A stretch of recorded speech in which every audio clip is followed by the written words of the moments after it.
I'm going to go ahead and go through it again, ask the question again, go over it for everyone that's new that missed it, that's in the chat, and for you guys, just kind of give you a little recap. So this next topic will be regarding the Christchurch shooting aftermath.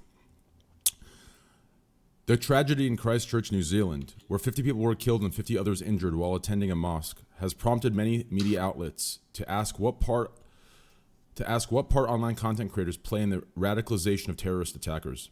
This debate following the shooters posting an 8chan stating, "Subscribe to PewDiePie," and referencing many popular internet memes in the manifesto he released prior to the attack. He also stated plainly in said manifesto that he had done these things in order to try and sow dissent between the left and right groups to try and further radicalize others, a point that hasn't stopped the subsequent calls for censorship. Does the panel honestly believe that the shooter was radicalized or directly incited to commit his crime by YouTubers and content creators he followed? And if so, is the appropriate response to deplatform anyone who is considered irresponsibly right-wing? I think the best place to start here would probably be Nick. I mean, he was part of the Charlottesville, what would you really call that? The get-together, the riot, whatever you want to say. And obviously, go with Nazi protest. Okay. You were involved with that. And so how do you feel like this was in any way influenced by that Charlottesville event? And do you feel like this person who did commit the shooting in New Zealand was influenced by these people on YouTube? Yeah, that's a good question. I'll say at the outset that advocacy for violence by people on the right, and particularly the white identitarian or white advocacy, even people adjacent to that, is basically not tolerated. So, for example, if you look at any number of right-wing or white identitarian content creators, you really can't find among them one that is explicitly calling for something like this. Even somebody like Richard Spencer, who I think everybody would say is the leader of the alt-right and the progenitor of even the term alt-right, as the protege of Paul Gottfried. They created that term. Even he doesn't say that you should go out and commit acts like this. So it's hard for me to say that there's a genesis for that in content creation explicitly. I will say, however, and this isn't whataboutism. I know people are going to say this is whataboutism, but I'll explain myself because it's an important point to make. You had this shooting on a Friday. A few days later, you had a shooting in the Netherlands committed by a Muslim. The day after, you had an Italian migrant from Senegal set a school bus on fire with 50 children inside, and he was protesting these migrant policies that Salvini was implementing. And I don't mean to say that to say everybody does things, and that is partially true. But the important point to make here is that the natural consequence of multiracialism, the natural consequence of multiculturalism is conflict. And so I see an act like this being carried out as basically inevitable. This is something I've been warning about for years. A lot of people say that I'm alt-right or a white nationalist. An alt-right white nationalist type of person wants to create an ethno-state. They want to take America and either deport non-white people or segment off. They're white separatists. They want to segment off a white section, secede, something like that, which is not something I believe in. I think that we've basically made our bed demographically. Things are going to happen. White people become a minority. But I believe that there are certain consequences from this, which is that you have a lot of different people coming together with a lot of different values, a lot of different cultures, a lot of different beliefs. When they're all living in close proximity and they're fighting for the same resources from government, they're fighting for the same jobs and things like that. When they're, again, right up against each other, sharing the same transportation, sharing the same public facilities and so on, the natural inclination is violence. And you can say that that's a bad thing. I agree. I'm not trying to justify or rationalize. I think violence is always a bad thing. I'm very anti-violence. However, I don't think you can separate the consequence of this multiracialism policy so cleanly. I think you see it, everybody, when they get smashed together, you get this kind of conflict. So sure, you could see that he probably uses some of the same talking points as a lot of YouTubers. YouTubers don't call for mosque shootings, but I think regardless of who you look at or what content they look at, this is the consequence of a lot of different people, diversity, essentially living together in one country. Do you think types of YouTubers led him in the direction of doing this? Maybe they didn't necessarily tell him, go shoot up a mosque, but they led him down the ideology that gave him the conclusion to shoot up a mosque. Well, insofar as he was stating facts about white displacement in white countries, you could say that he got that data, but that data is available from the government. I think who was really culpable for this kind of thing is the censors, is the media, because you want to know the truth. And this is something I've been talking about on my show for a long time. The reason you get violent people is they say there's no way for me to fix what I see happening in the country through government or media. I can't talk about it. I'd lose my job. I'd get my social media account shut down. The people in media aren't talking about it. The politicians aren't talking about it. I cannot affect change within the system through legitimate means. What's the only alternative in that event? Now, it's not a rational thing to do. You know, a rational person does not say, I'm going to be a martyr, because obviously not only are the effects the opposite of what you want, but also this is not something that a sane, normal person does, to go up and, you know, shoot up a place of worship. So I think that more than anybody, who's culpable is the people saying that, you know, if we're trying to express grievance about what's happening to countries or what's happening with demographics, and that conversation is shut down, people are denied a seat at the table. I think the conclusion then is for certain types of psychopaths in the society is, well, I'll take matters into my own hand. So I think the real argument.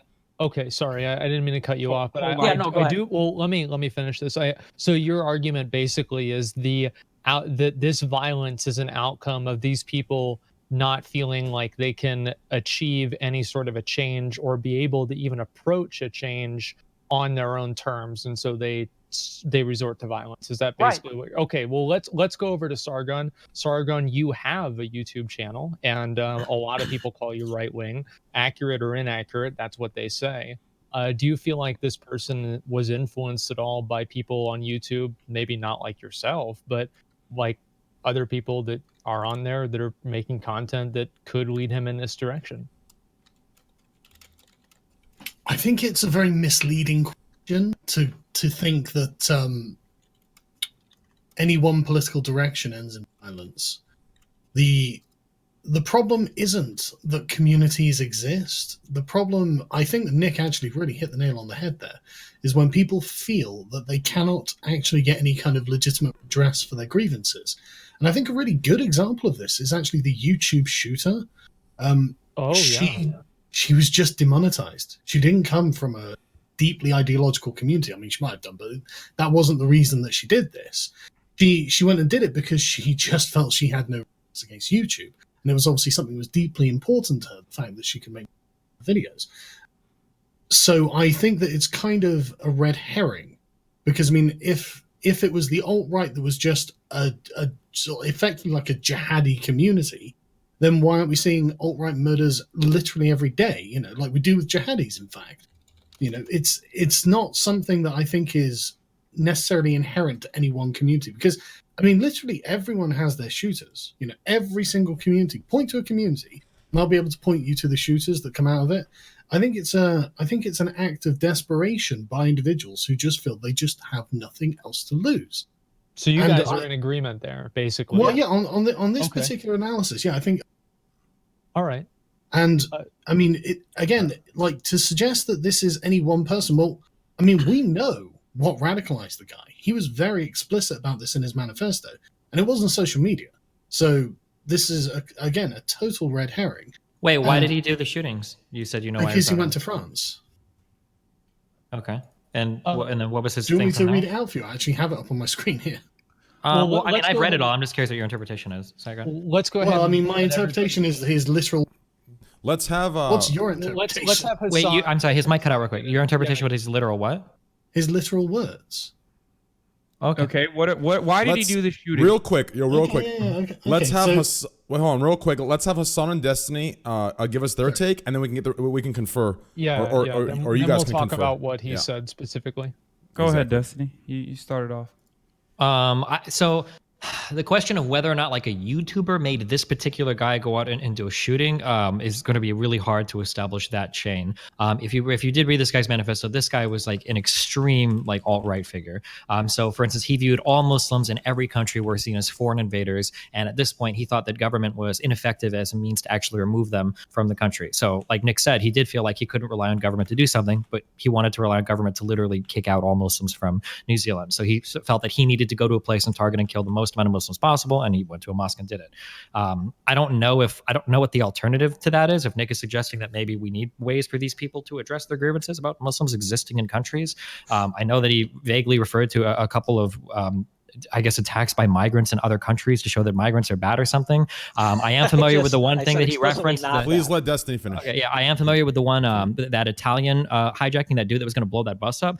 The person that actually stopped that from happening was actually a little Egyptian kid that Italy is now granting citizenship to, because that 13-year-old kid actually called his dad on the phone while he was pretending to pray while the guy was collecting phones. I am familiar with that story. I don't know about the rest of them. Maybe they're bullshit. I don't know. But regardless, I mean, I do think that like hateful rhetoric can lead to hateful acts of violence. I mean, that chain is to establish that is very complicated. You know, people maybe listen to a few jokes in one place, start posting on Poll in another place, start getting drafted into more extremist groups, et cetera, et cetera, et cetera. There are a lot of people that are really good gateways for this. I mean, people have written up so many different types of studies for how you can start watching a Joe Rogan video and then go to Jordan Peterson and then wind up with more extremist figures like Nick Fuentes or maybe Lauren Southern or something like that, and then eventually go down that extremist road. But establishing that chain is a very complicated, very difficult thing to do. But I mean, to deny its think existence it's possible, though, right?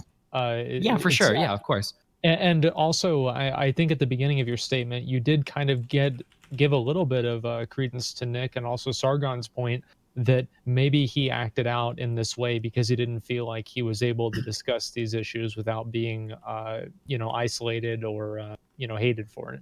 Oh yeah, sure, but that doesn't mean that I think that those views are legitimate or need to be platformed. I think that's a bad dichotomy, right? If somebody says like, I want to kill all black people, like, well, I'm going to fire you if you say that on Twitter, and then they go out and they actually kill black people because they got banned from Twitter, you wouldn't say, well, hold on, like, should we be suppressing this man's views? He felt like he had nowhere to express them, and now he actually went, well, no. I mean, the idea is we need to not have people have these horrendously anti-immigrant views in society, right? Mm-hmm. So views like Fuentes pushes, for instance, where he seems to be anti-immigrant or anti-person of color or whatever, moving into certain countries where he feels like it violates their Western culture or whatever, however he dog whistles.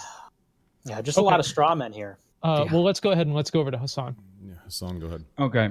So before we get started, I just want to say I want to commend Nick for being a phenomenal orator and sneaking in multiple lines in there. For example, including calling the shooter a martyr and making it seem as though it was an unavoidable and ultimately rational cause that he had to go out and shoot someone. I mean, obviously, there was just no other way. There was simply no other way for the shooter to express his outrage for coexisting with humans that look a little different than them. And maybe, which is insane to me. But beyond that, the problem right now is that these sorts of lone wolf style attacks is considered as, and I'm going to have a hard time saying this word, stochastic terrorism, okay? Stochastic terrorism is when there is an overwhelming amount of public demonization that leads to a person or a group that goes out and radicalizes through social media or other forms and commits an act of terror. There is a reason why there are different restrictions placed upon hate speech or this sort of information being disseminated in other Western democratic nations. And that reason isn't to like hide the truth. It's actually to stop the misinformation from flooding.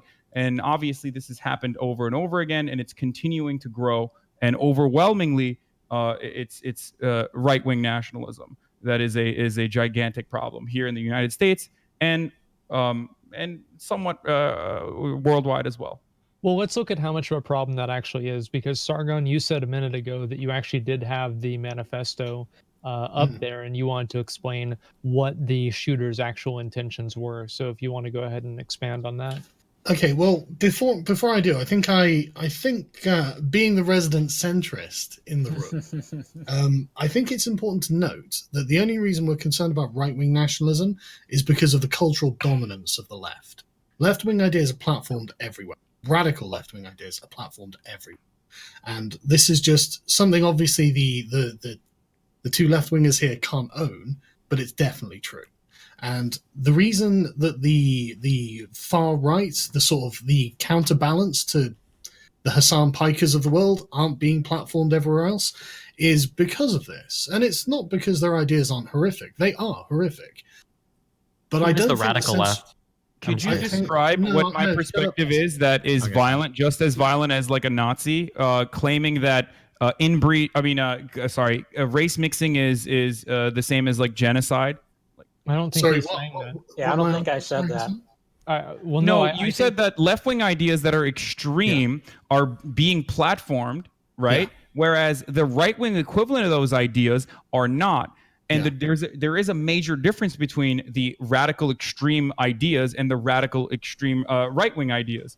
So I'm just trying to make sure that you understand that if someone is talking about an economic structure, which is what I do quite frequently, like seizing the means of production or redistributing wealth or giving people universal healthcare. I mean, these are concepts that have been proven and have worked in all of these other countries. Talking about them is nowhere near. Go down this, right? It's too big a subject. Because can I finish? Stop. No, because what you've said is demonstrably false, right? And it's going to lead us into a massive conversation about Marxism. And it's not really worth getting into that because that will be it's not worth getting into it because I think you're a little out of your depth, and that's precisely. Well, I know I'm not. You apply this flat logic, and I'm just trying to make sure that we can discuss it another time. We can do a stream where we discuss it. Okay, the problem is Nazis are not the same as like people who are on the left. You know what I mean? All right. Well, I don't think Nazis and communists are not the same thing. Guys, let's calm down. Let's fall back to the original question that Hasan had. Can you give us an example? Hasan asked a question to Sargon. Can you give me an example of extreme left-wing opinions? Well, just any communist is an extreme left-wing opinion. Do you think that communist opinions are socially acceptable in the society right now? No, they are, but they shouldn't be. I mean, like, for example, in my country today, right? So you want censorship for the Nazis and the communists? No, I think they should both be talked to, actually. But it's what I mean is, I'll give you an example from my country. We're a bit more left-wing than America. But your universities are overrun with this. But so there's a program called BBC Question Time. The BBC is meant to be a neutral, impartial arbiter of discussion. And the panel that they had was 4 left-wingers, including a literal communist, and then a kind of centrist conservative being the counterpoint. And that in my country, that goes to show you just the overwhelming left-wing bias. Wait, hold on. So your counterpoint to the left's version of the New Zealand shooter is a BBC show that nobody cares about that has 4 left-wingers on it. No, it's not Destiny. But I know that you'd like to think that would be the case. We'll keep going. Keep going. Sorry. Could you talk about examples of left-wing violence that is similar in nature to right-wing violence that we're seeing all around the world? And then once you're done with that, could you point back to Marxist theory that actually... So the terrorism worldwide, you've got the jihadis, then you've got communists, then you've got other. And it's a massive gap between the jihadis and the communists, and then the communists and other. So, don't give me this, right? Communism is inherently... What? Is there like a network of communists? I realize you don't want to hear, but from the liberal perspective, communism is inherently violent. And there's no getting around that. I mean, it's in the manifesto. Wait, what's inherently violent? Revolutionary. Oh, communism. We're really gonna.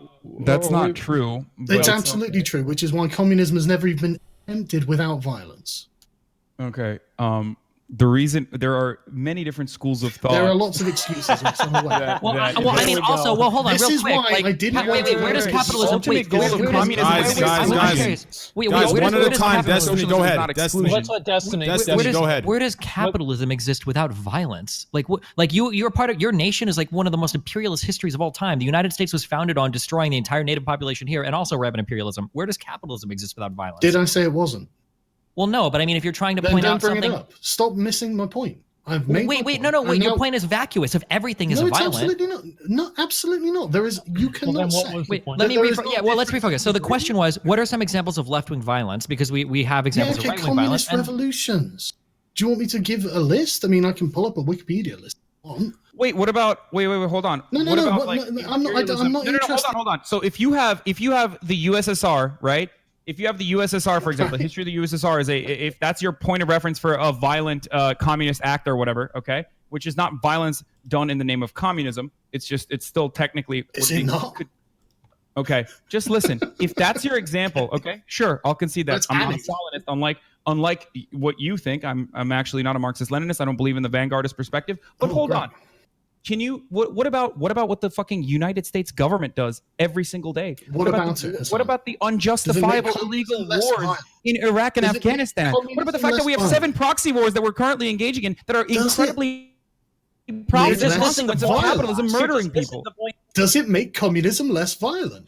Yes, it 1000% does, No, because it the only doesn't. example you can No, give it doesn't. when we're talking about here and now, the only Communism example is you just can as give violent, is no matter how structural violent it violence. Oh. The only example you can give against the structural violence that occurs every single day is the USSR, the communist No, that's revolution just against the one fucking example. Tsarists. I could pull out dozens of examples, Hasan. Yeah, and I Like could pull up the 100 body times counts worse are shit that the United States unambiguous. has No, you done couldn't. in an effort to fucking end communism all around the world. Okay, We're Hasan, talking listen, about here's listen, a question. about Have any, terrorism right now. Have any Wait, of body that socialist counts or are We're talking about left-wing Communism is ideology. the worst thing that happened to humanity in all of human history. Okay, The that's body pretty counts broad. are Okay, the listen. numbers are in. I'm gonna step I asked in. you a very Wait, specific wait. question, and you said I'm communism. gonna step in. Let Hasan finish his point. Sargon, you can respond. Then let Destiny and Nick go into it however they'd like. We're going off into the weeks. We're The getting only off the main example, point of the the only shooting. example of systemic violence brought yeah, go about by bringing communism into action is nowhere near as bad as all of the fucking death toll under capitalism. We talk about people dying in famines and whatnot under communist dictatorship. 7 million people every year die because they don't have access to fucking food. We have an abundance of food, and people are still Amazing. dying. People are still dying because of famine and other diseases that are born out of famine. That is a consequence of the capitalist structure that we exist under, and yet you never point the finger at that. The issue that I have with this is that we're talking currently about right-wing terror versus left-wing terror, okay? Right-wing terror versus left-wing terror. There's nothing, it's such a dumb rebuttal to be like, It's not. give me examples of how this has happened recently. Like it did left-wing in terror fucking groups are the most populous terror groups after jihadis around the world. You've got all sorts of like How do Marxist, you Leninist quantify revolution. that? Can you just Sorry? can you give me How do you some quantify that? Okay, well, fine. I'll look it up. Hang on. Well, okay. I mean, I didn't know if you had enough. so you might as well you don't have anything? Like you just What, do you say want me it? to- Hold on, he's You gonna just look say it up. things Please. without backing it up, that's like okay. or not I'm- knowing that it's like an actual like Let true him look thing. it up. Sorry, what are you asking me there, Hasan? You said that the left-wing groups are the most populous groups, terrorist groups, after Yes. jihadi groups. That's what you said. Yes. I thought in the United States, isn't most of the people that were killed last year, or was it 2017, were No, because that's of right-wing an extremist EDL groups? study. You're gonna trigger Nick, but it's Oh 100%. fuck! Is there any Jewish controlled study people that like look into these types of stats that Nick would trust, or? You know, it's funny. I noticed that me and Sargon are actually trying to make cogent points, and it seems like there's just no shortage of misdirection, disingenuous, sort of smarmy little remarks from you guys. I think Sargon is trying to make the point that, and he said this at the beginning, everybody has their shooters. That was the point. The point was to say that if you look at any political ideology that you could even interpret as moderate, none of them intrinsically are more violent than any other, or even if that's the case, then it's marginal. Because we could look at something like Islam, for example. Are we to say that the 30,000 terror attacks since 9/11 committed in the name of Islam is because Islam is intrinsically violent? Now, you would probably disagree with that, but you say that to simply observe these massive demographic changes that are happening in Western countries is in and of itself something that is a call to violence. So this sort of argument, which is so derivative about which has killed more, capitalism or communism, I think the point was to say that if you're advocating communism, certainly we can find people that have killed in the name of communism. If you're advocating socialism, we can find people who have killed in the name of paganism in the last 10 years. Well, yeah. So the problem is that like this. But two, more importantly than that. Sorry, Destiny. I just need to make one point. One, you can't, and two, You can, there are some actually. people who have done that. But more importantly than that, the ideology itself is an economic reorganization versus Nazism or fascism is based upon exclusion. And the principle of exclusion is a never-ending fucking series of people becoming more and more violent in an effort to push out these people. And the many debates that you had with Destiny outed you for having this sort of perspective. Am I it doesn't incorrect? really matter what Again, with the outgroup is. passive-aggressive The sort outgroup of is still untalking. violent No, to you.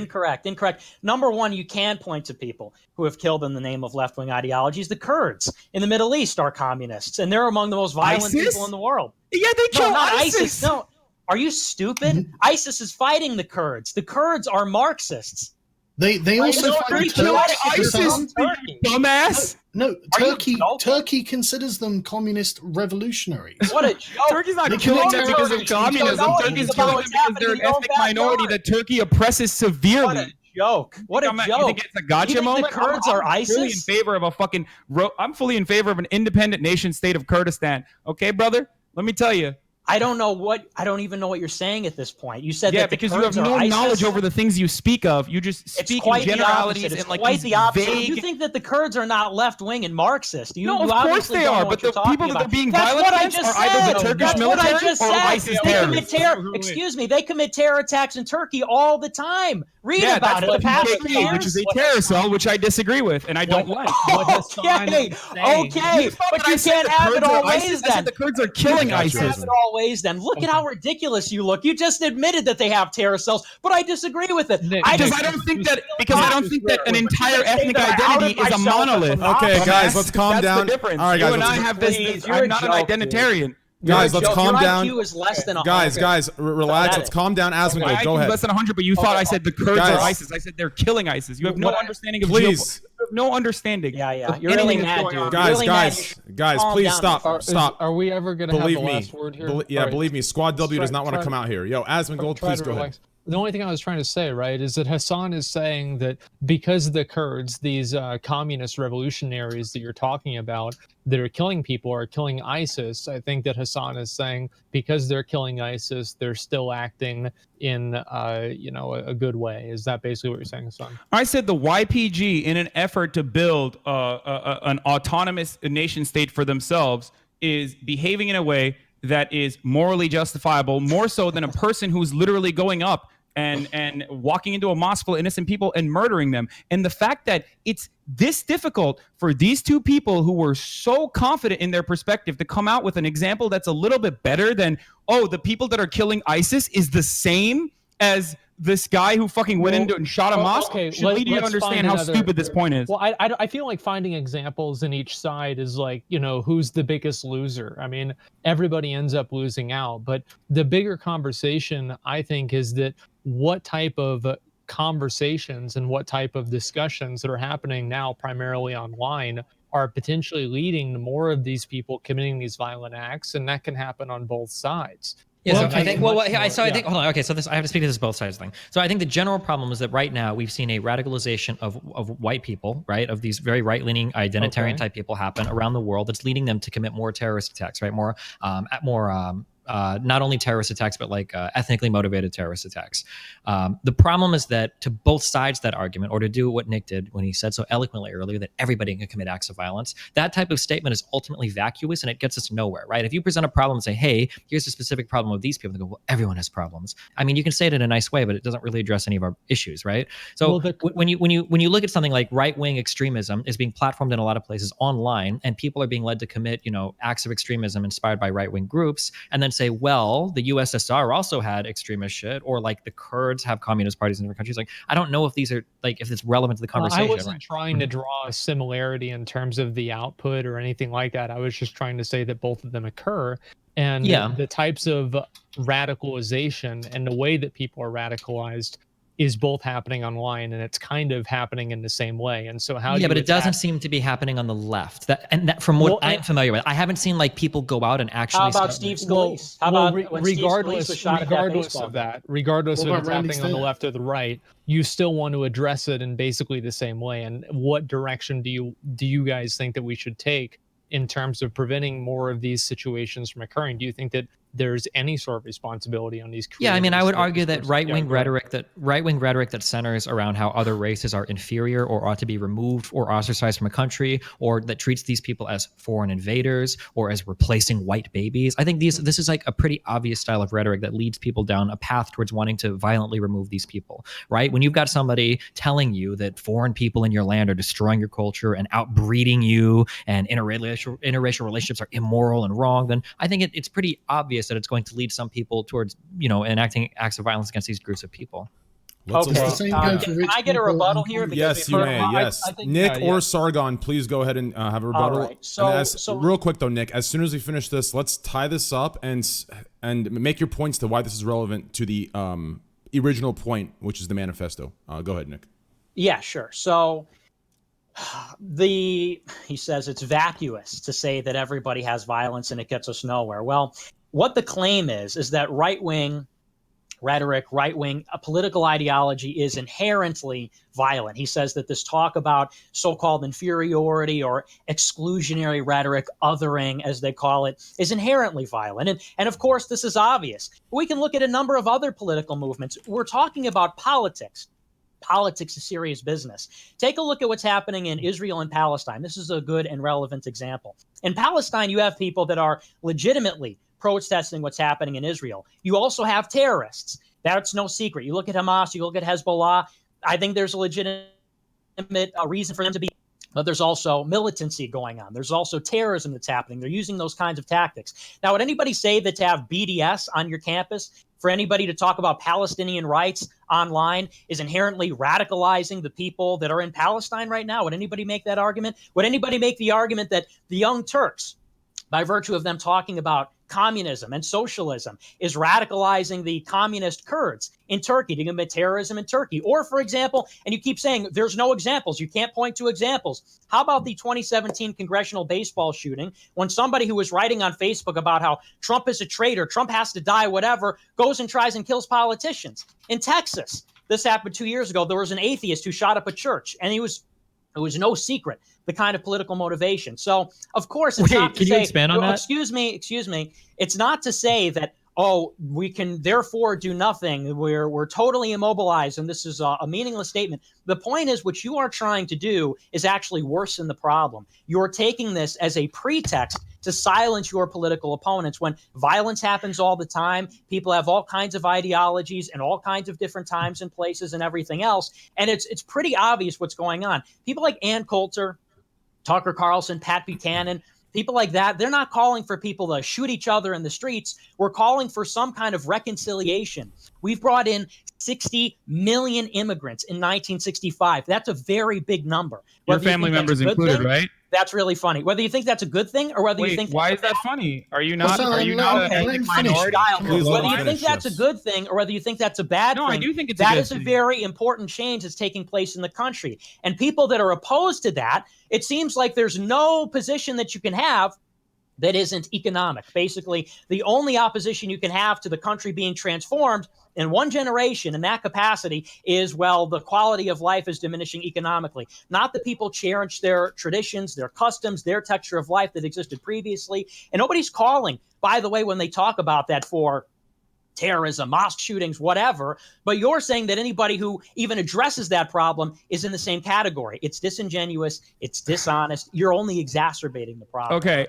Thank you for the filibuster, Nick. The difference, the main difference that we mentioned. Passive aggressive. You're such the main difference that we honestly. mentioned time and time again that you just conveniently hop over is that the idea of saying people should get universal health care is not actually going to push someone to go out and shoot Stephen Scalise, okay? However, Stephen Scalise's own personal perspective, for example, like aligning himself with the KKK and saying that he is the David Duke without the baggage, that sort of perspective has historically led to many violent things, and it continues to this day.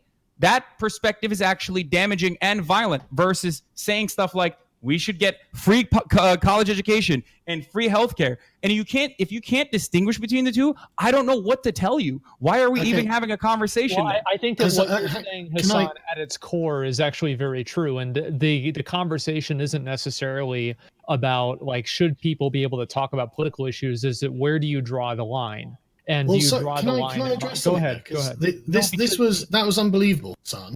Right, you're talking about seizing the means of production. You're not talking about healthcare. You're talking about seizing the means of production, and that alone has caused more deaths than anything else. But he's a reformist, not a revolutionary. He's not saying to do it violently. He's saying to I don't care what does it mean saying. To seize? What I'm saying is, peacefully seize something? Yes, because currently your surplus value, the surplus value from your labor is being extracted. I don't care about your profits are actually being pocketed by people that you have no control over. I don't care about your justification because no, it's not a justification. I'm trying to describe the concept to you. This is like saying democratic socialism.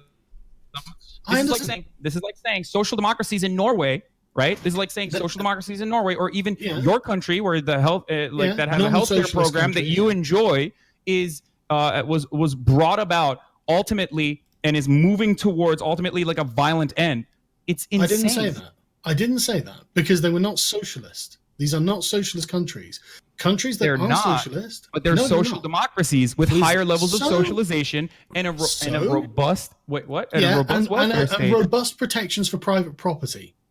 You want the end of private property. That's going to have to be done with violence. There is no question of it. Well, Hasan, you are not different to the Nazis in this regard. You need to own it, Hasan. That's your moral thing. The difference is the extraction of private property was ultimately a violent one. And I think that we can evolve beyond it. However, and countries have, including Norway, where they have nationalized their extraction industries. So obviously there are examples, right? There are examples of nations that are closer to you than they are to fucking me, where they've been able to do this through a democratic process by educating the populace and then voting on these sorts of things. So obviously you're incorrect.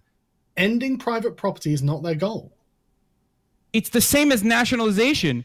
Building public infrastructure and building public housing, and getting to a point, which is my perspective, getting to a point where it is no longer necessary to have private property. One can still maintain personal property. I'm sure it's a distinction that you're unfamiliar with. Is drastically different than saying I want to make sure that everyone that doesn't look like me is yeeted off the fucking border wall. That's your bigotry. That's just your bigotry versus theirs. Wait a second. Wait. Do you not know the distinction between private and personal property? I'm well aware, thank you, Destiny, but that's not the question. All right, just making sure. Okay. I like to point that in all of this. I like that we just skipped over the idea. Your bigotry is against the rich, Hasan, and you want to see them suffer.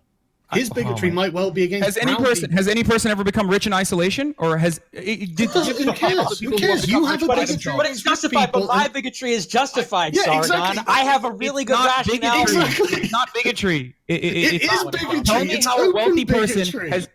Give me one example of a billionaire who has become a billionaire without exploiting labor. But I'm justifying it. But I'm justifying the violence and the bigotry. You assume that the rich people have no moral standards at all. I gave you an example of non-violent ways. I gave you an example of non-violent nationalization that has happened in multiple places, including in the country that you live in. I gave you examples of why this is not bigotry. But if you're too stupid to think that Nazis and socialists are the same, then I don't know what to tell you. The methods are the same. You can't reach your goal without becoming a fascist. That's why every socialist regime ends up looking a lot like a. Dude, it wasn't. A lot of socialist regimes have nothing to do with socialism, and fascism and socialism are like two diametrically opposed ideas. Not really. One is built upon the principle of inclusion. One is built upon the principles of exclusion. Okay, one is inherently violent. Yours is also built upon the principle of excluding rich people. You fucking half-wit. Explain to me how a wealthy person becomes wealthy without. Explain to me how a wealthy person becomes wealthy. It doesn't matter how they become this. That's still the fundamental crux of your ideology. The point is that they become wealthy off of people not like yourself, because you are a YouTube creator, but they become wealthy off of exploiting the labor of overseas or even people in your country. Who did Mark Zuckerberg exploit? Virtually every single employee that he's ever hired. Bullshit. Profit is theft, Sargon. That's the difference. And this is an economic difference. I think what you fail to understand is looking at our remuneration processes right now and saying that we should have a different perspective on it is not the same as looking at different ethnic backgrounds and saying, well, their skull measurements are off, so they need to go. It's a different bigotry, Hasan. I agree. No, it's not a different. No, it's like arguing with like a middle schooler who just read Marx. No, you just can't seem to accept that you actually do have bigotries, prejudices. Wait, hold on. Do we all does anybody here think we all realize that some violence can be justified, have prejudices too, and theirs are ideological. You just take exception to theirs. Wait, hold on. This is the most big brain point I've ever heard in my life. Okay, first of all, everyone in here knows that like some violence can be justified, right? We all agree with this, right? No, Destiny. What are you talking about, big guy? Well, Nick, you were literally laughing, saying, "Here you are justifying violence." Yeah, of course, people justify violence all the fucking time. Yeah, sure, but you're talking about the same kind of violence that we're talking about with New Zealand. You're talking about political violence. First, okay, this is a deeper. No. We're talking. These are much different types of conversations, right? If you want to have a conversation about whether or not the government should, I mean, they are. Nick, you're not this dumb. As much as I hate to admit it, I know that you understand this. I love these tactics. I love these. It's not a tactic, but I know that you understand there's a distinction here. Trying to kill people of a certain racial group. I know you're really not that dumb, or blah blah blah. Nick. the justifications that somebody would use, okay, to attack a group of people based on their race is going to be a lot different than the justification somebody would use to enact violence on groups of people for economic reasons or for reasons that they perceive as being justifications to target violence. Everybody has justification. We have justifications to target groups right now, of course. Sargon, do you think we have justification? Do you think we should kill terrorists? Yes. Wow, you're justifying violence. Like, yeah, no shit. I am. Yeah. Yeah, of course. Are you a bigot then? Yes, against terrorists. No, that's not what. I honestly have an open bigotry against people who enact violence. I don't know. I think there's a big difference between being a bigot against somebody because of like what they believe or what they're voluntarily doing versus who they are. Like, okay, but a rich person is that thing. Yeah, well, but the point is the deeper part of this. No, the point. Hold on, no. I don't want Fuentes to try to do.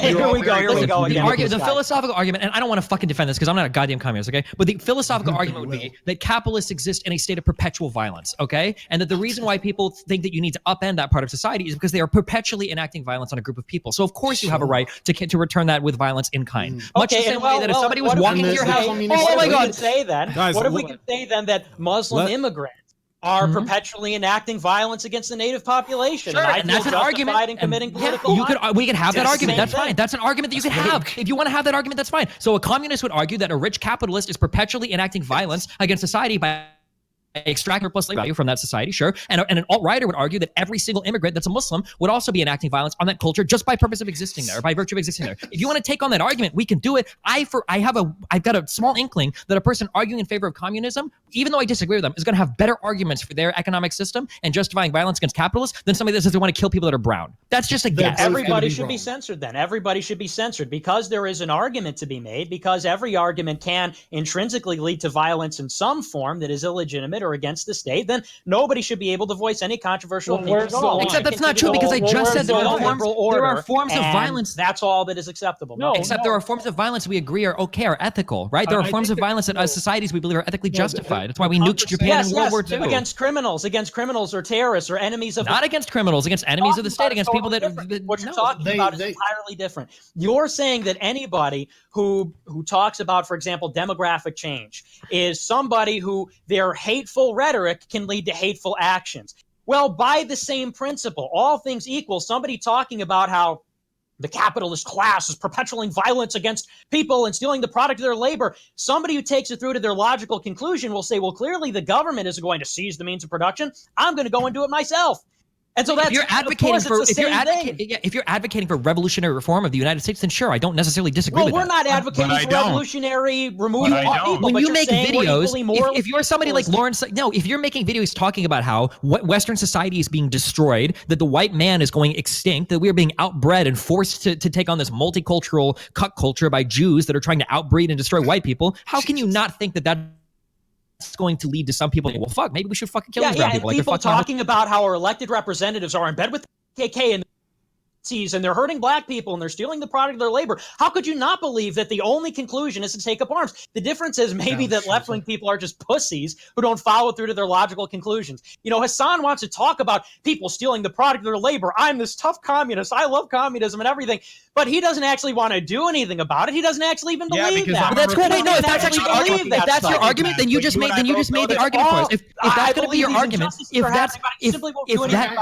that's going to be your argument, then you've just made the argument for it. Left-wing people are pussy, so I don't really care about hateful rhetoric on the left. If right-wing people are going to go and actually fucking kill people, then that's the rhetoric I want to stop. Thank you for agreeing with me, Nick. Thank you for making our argument for us, Nicholas Fuentes. The thing that you're missing there is that left-wing people are actually not just pussy. There are plenty of left-wingers who have done lots of violence, especially in the past when left-wing ideas were less dominant. Oh, okay.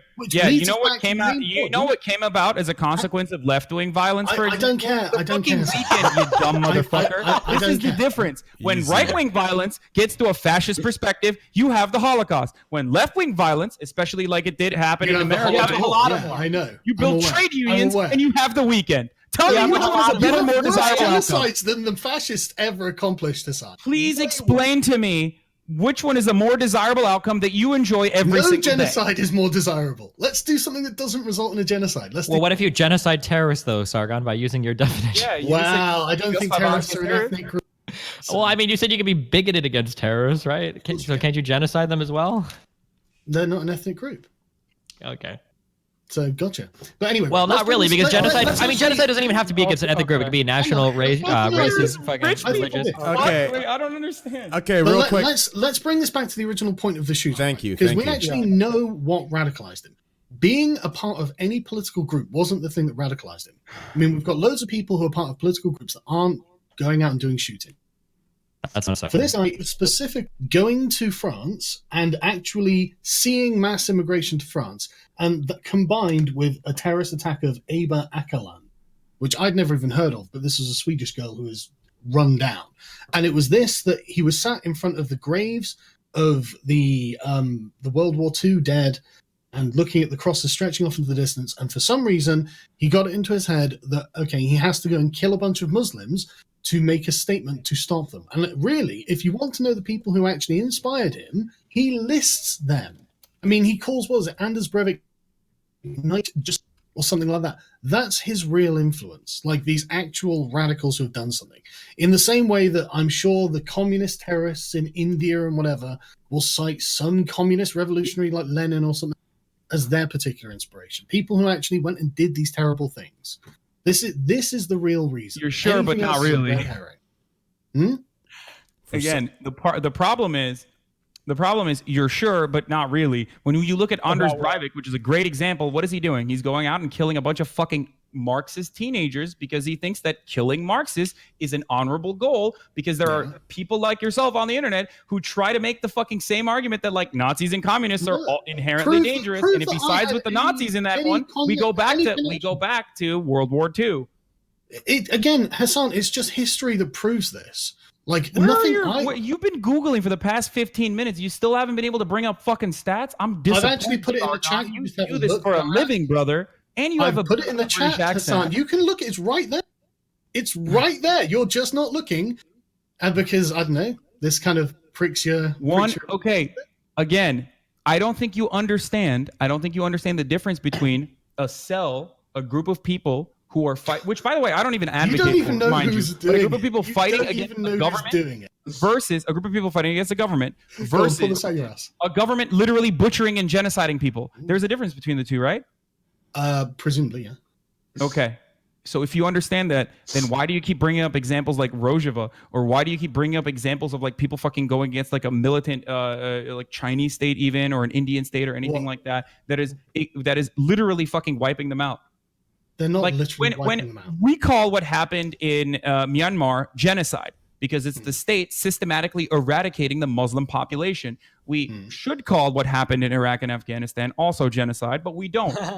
Because that sort of violence in your eyes and in the eyes of the Western world is justifiable. No, it's not. I don't agree. I'm not a supporter or anything. But it's not genocidal.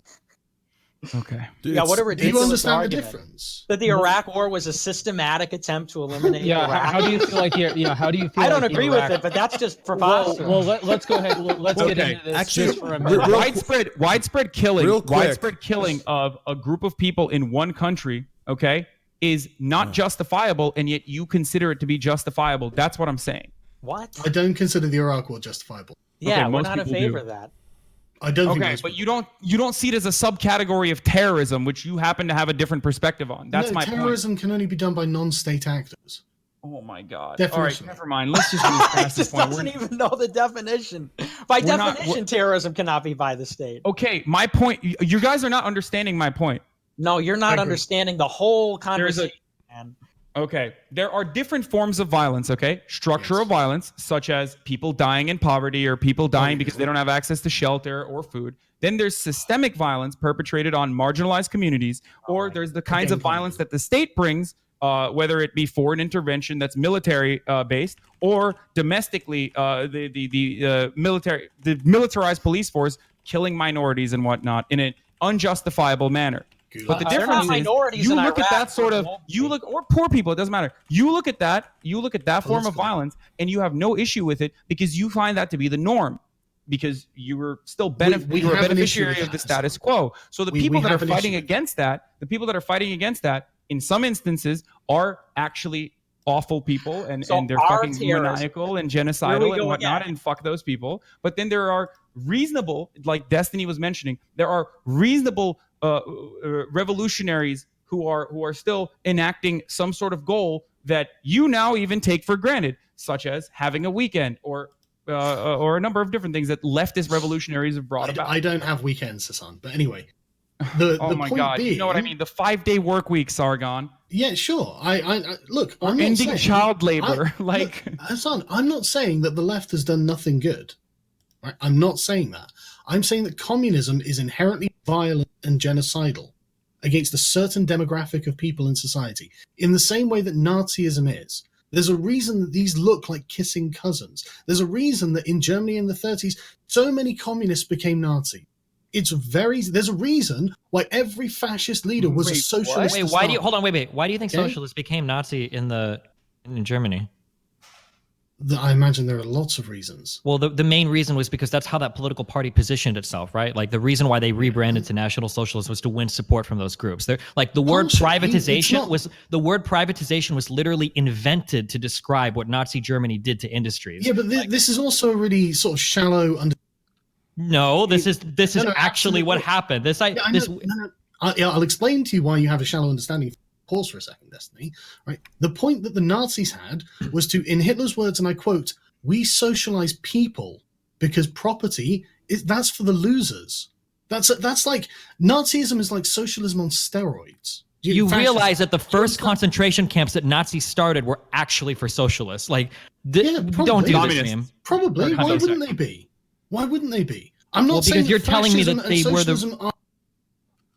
Nazism had nothing to do with socialism or communism. It's not socialism or communism on steroids. That's the most demonstrable falsehood I can imagine. It's literally on the opposite end of the political spectrum with the Nazis. Real quick. I need to pause you guys. For some reason, I don't know why.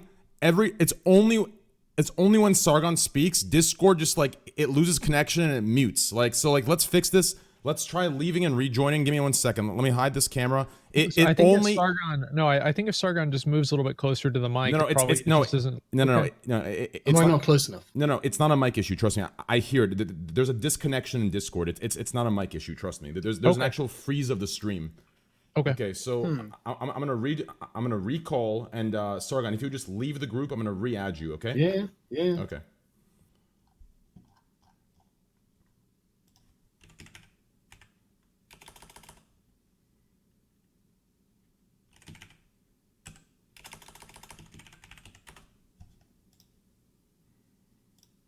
The shit going between Palestine and Israel is caused by radicalized online people, and not the fact that Israel's killed like 9. Give me 1 second here, guys. I'm resetting Discord.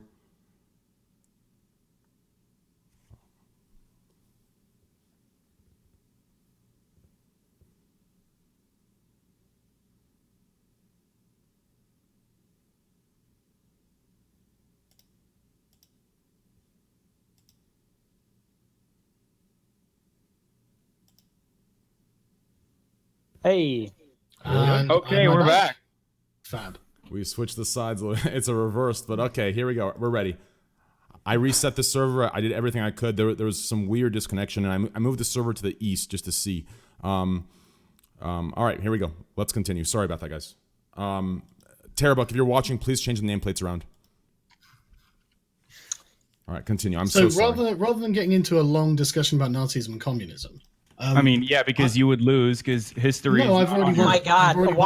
Why do you have to be so juvenile? Can we not just proceed to a more relevant? You're talking issue? to 27,000 people, and you don't even have the basic understanding of what happened in Nazi history. Like, are you familiar with? We're trying to refocus the conversation here, and you're like, there are so many. Have you read Mein Kampf? No, I have not. But you have. But you still. Do you know what the Nazis thought? How do you know? Wait, what? Wait, what? Because I haven't read Mein Kampf, you think you have a better understanding? Wait. Have you read the Quran? Have you read the Quran? Guys, one at a time, have you read the Quran? Yes, I have read the Quran. From cover to cover? Oh, that's impressive. Yes, I have. Yeah, which of the hadiths have you studied? I'm curious. Because I know you criticize Muslims a lot as well. These things because you don't know what the Nazis thought. Like, I'm not kidding. You guys don't seem to understand. Do you think that just because I haven't read Mein Kampf, I haven't done enough? Like, I don't have. I would think that understanding Nazism, what happened in Nazi history, like in Nazi Germany, the Weimar Republic. Do you know what the night of the? Explain to me what they did. Without googling right now, can you please walk me through the steps of what happened when the when the socialists were purged, what? Oh fuck! I gave it away already. What? God damn it! I fucking This is a disaster for you, man. Okay, have you read Das Kapital as well? Are you actually the most well-read? I read about guys, one at a time. Please let 20s. let Sargon speak, and then Destiny or Walk Hasan me can through the rebuttal. Night of the Long Knives, please. No, why would I? Why would I? I'm talking about the Because you're more philosophy knowledgeable behind Nazi history than I Nazism. am, so I just want you to inform No, me because maybe I'm missing something important. You are definitely missing something important, right? I'm talking about the Go ahead, philosophy explain to of me what Nazism. happened then. At that night, No, I don't think you understand what I'm saying, Hasan. I don't think you know. You're right. I'd have to Wikipedia it to see But exactly. you just said you fucking. Oh my No, Hasan, you're not following what I'm saying, Hasan. Right? I would have to look up the series of events that happened because that's an event, right? But I'm talking about the why. Why did that happen? And you so don't glad know. you read Mein Kampf, though, dog. Please let Yeah, Sargon finish. I read the Go Communist Manifesto. I read about 2/3 of. Nick, what are Das you doing? I Kapital. think you know more than fucking Sargon does, probably for the worst reasons, but. ahead. Sargon, please go ahead and finish. Well, I don't know what I'm trying to say here because Hasan seems to be muddying the waters. Well, it's just. But going Can we, back to can we the- try and stay on like one strain of the debate? Yeah, It keeps doing. okay. I know more about Nazi Germany than you do. I have read my Kampf, but do you even know? It's like, can we just focus on now? It's about communism versus Nazism.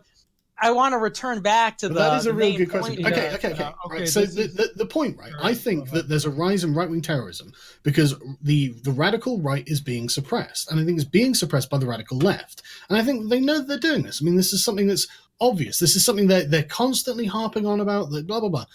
And I think that Nick's point was right. I think that when people they believe they don't have any way of democratically redressing their concerns, like addressing them and actually having them like at least acknowledged, then and when they get persecuted for them, I think that radicalizes them. And so I agree. I think we are going to see a big spike in right-wing terrorism. And I think the only way to stop that is either, I mean, God knows what kind of tyrannical methods the communists would indulge in, or we can take the liberal route and just ask them what their problem is. I'm Yeah, curious. okay, Can you what would be a sample conversation be? So let's say the New Zealand shooter is coming up to you and he's got his gun in the trunk or his multiple guns in the trunk and he's ready to go. Well, I think and, at that point it's too late. okay, so I think he's done at that point, do you think you promote rhetoric that's like inclusive towards towards like people of other cultures or other colors inside your country, or do you think you're more exclusionary? That seems like a weird question to ask. Do we promote rhetoric that is inclusive of other cultures in my country? Yeah, like so for instance, like would you say something like I'm uncomfortable with so many people from different cultures immigrating here. I don't think they belong in my country. Would you be the kind of person to say that, or? No, I wouldn't be the kind of person to say that. Okay. But someone who would say that would definitely be punished in many various different ways. Well, but basically what I'm trying to get at is what is your prescription? So a person on the left oftentimes would say we shouldn't, and I'm using left in like the progressive sense here. A person on the left would say we shouldn't platform radicalizing speech that could cause other people to go down this tunnel of becoming hateful of other cultures that will lead some of them into killing people. So I'm curious, what is your prescription to stop that from happening? I think that's Wait, false. you think what part of that is false? I'll let you know if you just stop interrupting me, Destiny. Okay. I think that Nick's right. I think these people existing and having a voice isn't what inherently radicalizes people. I think it's when they feel they can't do anything. And when they're getting suppressed and, frankly, oppressed is when they start radicalizing. I actually think that having Nick on this is a really good start. This kind of, let's just hear what they have to say. And we don't have to agree with them, right? But what we shouldn't do is pathologize them and like anathematize them. I think that that's what really makes people radical.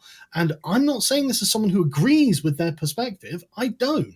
But there might be some things that they're saying that are true, and maybe we should actually listen and like pay attention to the true thing and adopt it as part of ourselves, as part of what we believe, because it's a true thing. Okay, can Because you tell if me you want what's to true? deny that, okay, well, the Okay, birth rates are can true, you- right? Can you Do you deny that? deal with Nazis a lot? You talk to them. Like I'm I not saying deal you're with in favor of them, communists but Well, wait, how do birth rates get us? Nazis a lot. How do birth rates don't. get?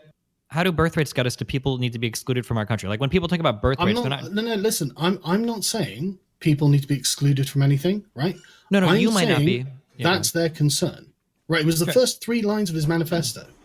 It's the birth rates, it's the birth rates, it's the birth rates. Right, okay. I think there might be a group of people who are concerned about the birth rates. Is there a legitimate conversation to be had there? And yeah, there actually is. Yeah, they're genuinely like the Danish government, a well-known Nazi government, have actually tried to take steps to rectify this. There is something there. So I think the argument that Sargon is basically trying to make is that the people on the right that are extreme are marginalized so much that they commit acts of violence because they're marginalized. And if they were allowed to promote, not necessarily promote, but at least express themselves, they would be less likely to commit these acts of violence because they had a place to express themselves. Is that basically what you're saying? I agree. That is exactly what I think. Yes. Yeah, but and it's actually true. There's a guy called Christopher or Christian Piccolini or something, and his whole shtick is that he's the former neo-Nazi. He was a big neo-Nazi in Chicago, and now he's this left-wing activist. And he's gone after me. He's gone after a lot of people like that. And what he says, and it's interesting because his prescription is always just become left wing. I'm going to give you an exit. You just got to become left wing. You just got to bend the knee, and so we'll Nazis get you out can of here. convert. Right. But what's interesting is he says, how does a person get radicalized? He asked that question. He says, well, people get isolated. That's the main thing driving it is people get isolated. People are disillusioned. They lack direction. And that's when people prey upon them and use them and whatever else. And so people are saying, well, the solution to people getting radicalized by hearing so-called extremist rhetoric is to further isolate them, is to make it so that they have no sanctuary anywhere. It's to make it so that they're the most persecuted people, can't talk, their family can't associate with them, friends can't associate with them, they can't be employed, they can't have a Twitter account, they can't be on Facebook. What do you think happens to a person like that? Now, on my show, for example, we talk about let's affect change within the system. Let's find strategies where if you have a problem with immigration, you could get involved in the party, you could vote your way out of this, whatever, but there's a path forward for you if you have these particular inclinations or these particular views. But what happens is, and this is something we've been talking about all the time, and it's not even to justify it, understand, it's not even to rationalize it, it's to say that in any society, you have people who are problematic. You have people who, whatever reason, whether it's poor childhood or they're mentally ill or whatever, you have people who they get possessed by an ideology, they get possessed by some sort of an obsession, and they become problematic. Instead of taking these people and forcing them out on the side into the darkness where we can't see them, where they may get bad ideas, where they perhaps buy firearms or whatever, instead, if there was somebody who was out there saying, yes, fertility rates are declining, if you look at this group of people around the world, they're on the decline, and society is changing radically in a very short amount of time. And there's a concern to be had there. There's a legitimate concern about that. What is a settlement? What is a compromise we can come to where everybody can live together? What's a compromise where, we can sort of negotiate this change in the coming couple of decades? I think if that were present, you wouldn't see so much radicalism. But what happens is, and I'll tell you, a lot of people go off the deep end, even farther than anybody that I know. They'll say that, well, I was shut down, and that sort of vindicated everything I thought.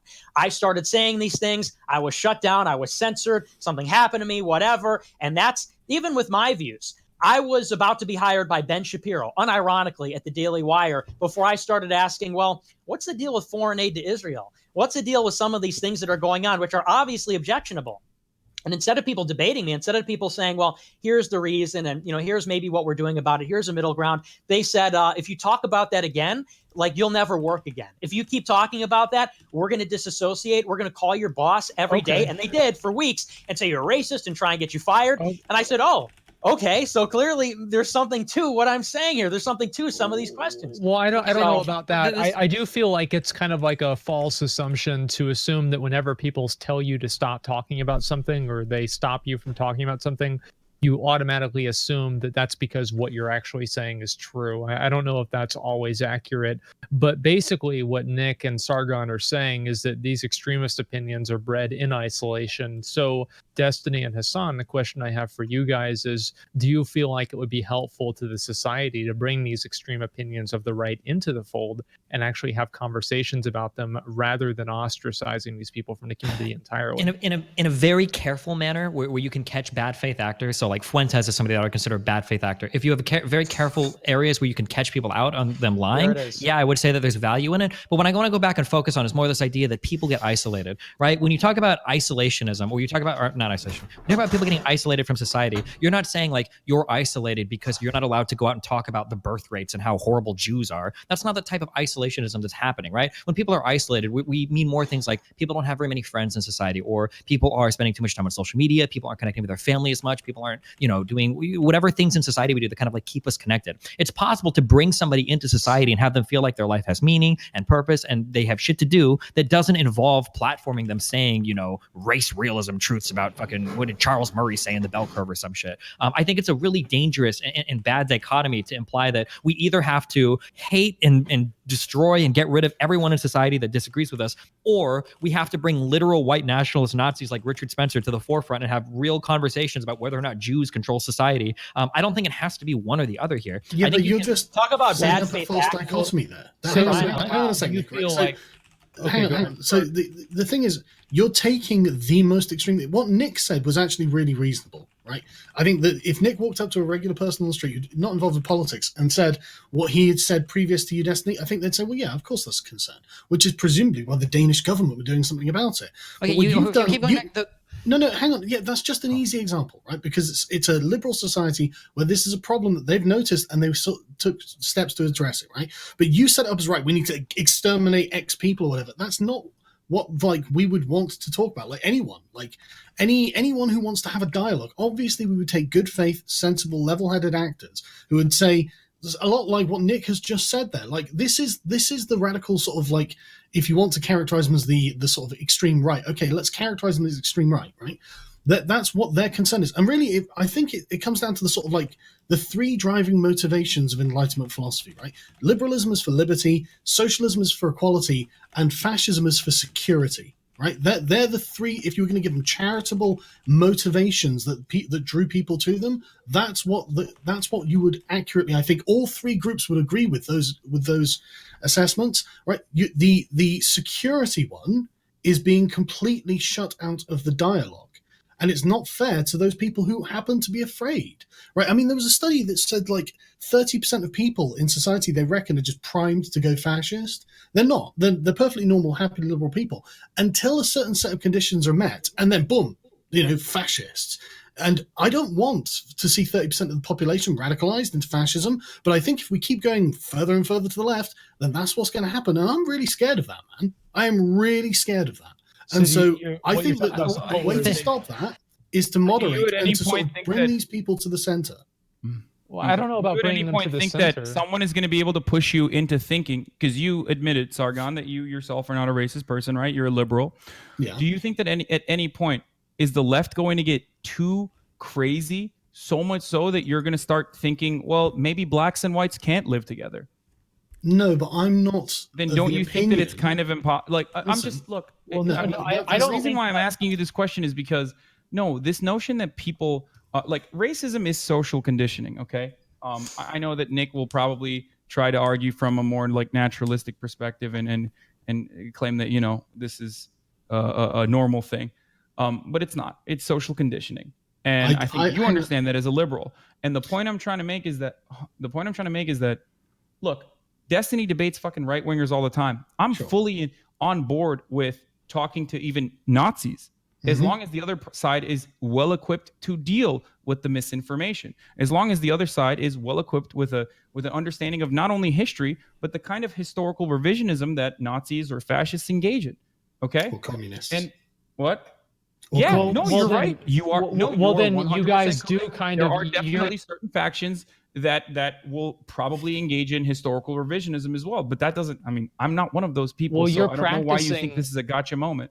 But you're practicing what Sargon is saying then is to bring the people but in the difference who are extreme. But the difference is, okay, what is the platforms don't know how to deal with this because the profit motive feeds into it, because the profit motive feeds into the fact that conspiracy theory channels are being heightened because more people are watching it, and this misinformation is the only access that most average citizens have. And then on top of that, Nick is not correct when he says isolation, but alienation occurs where you feel alienated from your labor, where you feel alienated This from is your just fellow men and Marxist women. rhetoric, man. It's Come on. really- This is pure Marxism. It's Well, so I'll weird give you that an you're example. trying. I It's wanna so give you weird guys that a you're trying good to shut example. down my speech when I'm trying to have a normal conversation where I admitted that I somewhat agree with your I'm perspective. sorry. I don't by think trying to claim that it's I Marxist apologize. rhetoric. How I is don't it that think any Hasan different than is people saying saying anything Marxist right rhetoric? now. That's not an accurate. That's not an accurate way of fucking dealing with what I'm trying to say. Try to please, for a brief moment, give that same level of charity that I've just offered to you. I apologize. And take in what I'm trying to say.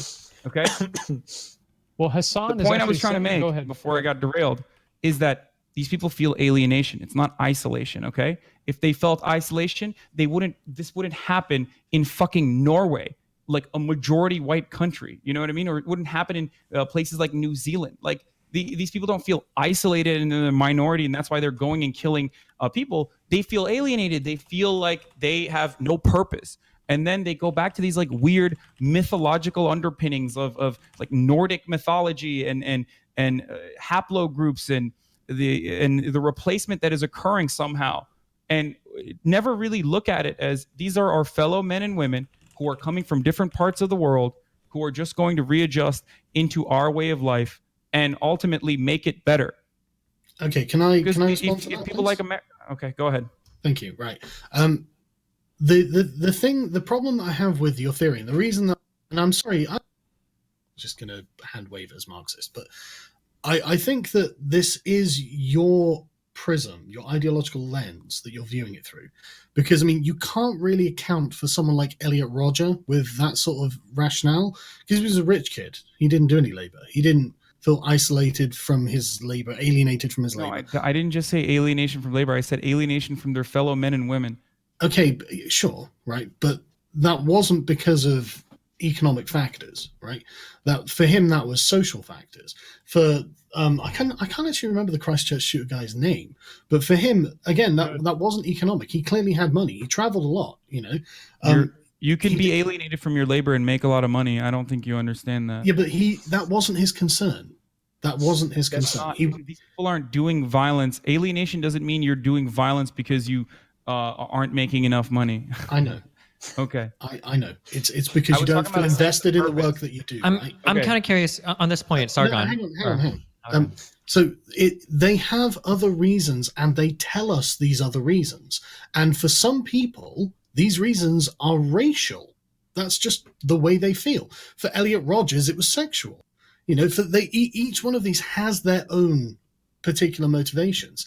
Some people, sure, and it's not to say that it's never that people feel alienated from their labor and their work, that they're just doing the same monotonous, droning, work all day, every day, and they feel frustrated and, bored or whatever. I'm not saying that doesn't happen, but we have plenty of cases where that's not the case. So I think that in some cases, sure, it will be appropriate to apply a Marxist analysis in that regard, but in others, it's not a panacea. It doesn't answer all the questions. Do you speak up as much when people try to alienate Muslims in society? Because this is how ISIS did a lot of its targeting for recruitment as well. Yeah, it's a real problem. So do you agree that it's maybe bad that we demonize Islamic culture or demonize Muslims so much, or obsess over things like Sharia? I don't think we should demonize anyone. So you don't think that maybe you've engaged in a little bit of that alienation? No. You don't know. You're not hypercritical of Muslims, no, because or hypercritical of alienation Islam. is Hasan's. Wait, what did you say? What? Alienation. No. Okay. Well, Nick, what were you gonna say? I can see you're trying to say something. Well, the Muslim thing is just kind of you talk about bad faith actors. It's funny because I think we were trying to make a good point, trying to find some common ground. It's like, what about this other thing? I mean, you're not totally consistent on that. So wait, what am I not inconsistent? What am I inconsistent on? Tell me what I'm inconsistent on. Tell me what I'm inconsistent on. Can you please tell me what I'm inconsistent on, Nick? Nick, I swear you've talked to me and again twice as much in this debate as I have you. Tell me where I'm inconsistent. The point that I'm trying to make here is you talk about both you and both Destiny and Hasan talk about well, maybe we could platform people who are reasonable, or they say, well, what is the point where we could platform somebody who holds views that are even adjacent to this? Unreasonable Because people. you say, please. So you guys say, well, There's no point. Destiny says there's no point at which you could platform this appropriately, or it'd be very difficult to find a way that you could do this responsibly. Hasan, I guess your position is, I'll debate these people, but whatever. A really good example, which I think sort of sheds some light on this, is anybody familiar with the scientist James Watson? James Watson, who discovered DNA. You may know the this guy example. that's been outed by the entire academic James community. Watson, Are you going to try to say that the guy James that discovered Watson DNA is like an authority on this guy? Oh my God! This So is James literal Watson- Nazi propaganda. Holy Okay, shit! refute it afterwards then, man. Refute it afterwards. Right, honestly. He So gives there's a just no 15-minute self-control. monologue over here. on like Jesus No self-control. Christ. And you want to know why? Because I'm about to completely blow up your whole No, argument. because you're about to cite a guy that has no background in intelligence or IQ research whatsoever, and you're about to falsely reveal the authority of the fact that he discovered DNA. Like somehow that's an authority for him to guys, speak on stop. intelligence. Please let Nick finish, and then Destiny can rebuttal. Go ahead. Thank you.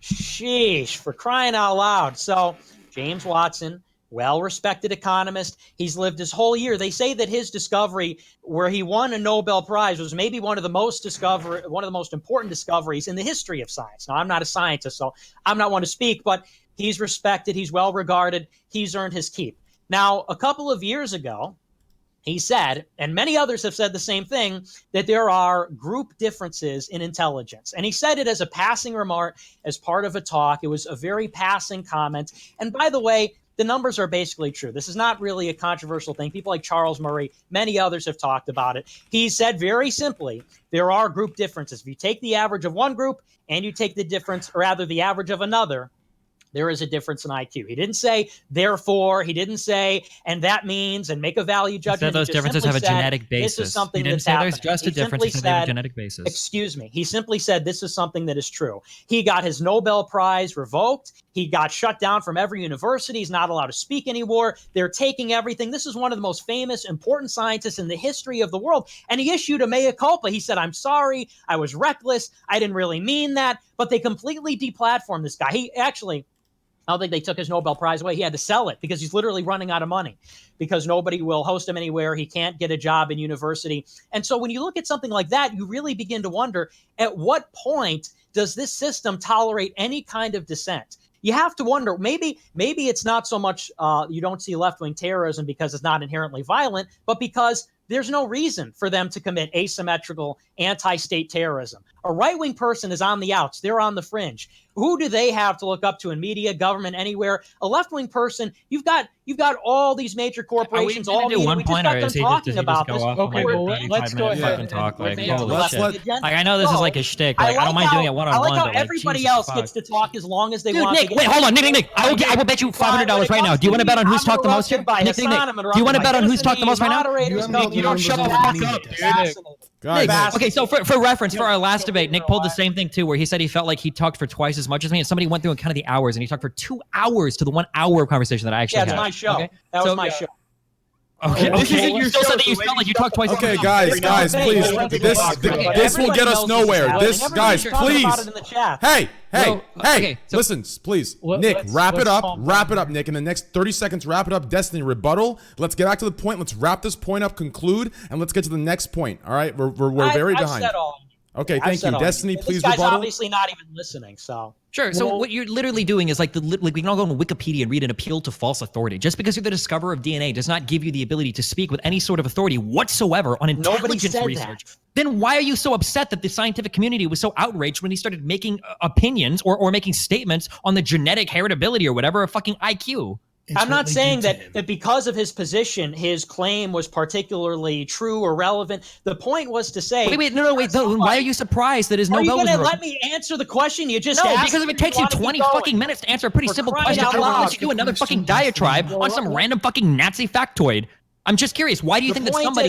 Here's why I bring it up. Here's why I bring it up. The point being is, here is somebody... We're not talking about the leader of the KKK. We're not talking about a neo-Nazi ideologue. We're talking about a well-regarded scientist. The fact that you're well-regarded means you have even more responsibility to your speech, Nick. And even a tiny little thing like that, he was completely obliterated and wiped out. The point was, Obviously, no dissent is tolerated by anybody. You say, well, we have to handle responsibly. Hold on. Come on, dude. I can't let him just go on, dude. Holy shit. Like, it's literal race realism. Absolutely so he didn't just make one random comment. He literally said there was a genetic basis for differences in IQ. Which is correct. Which is correct. Firstly, even if that was correct, he would know fuck all about it because he's not an intelligence researcher.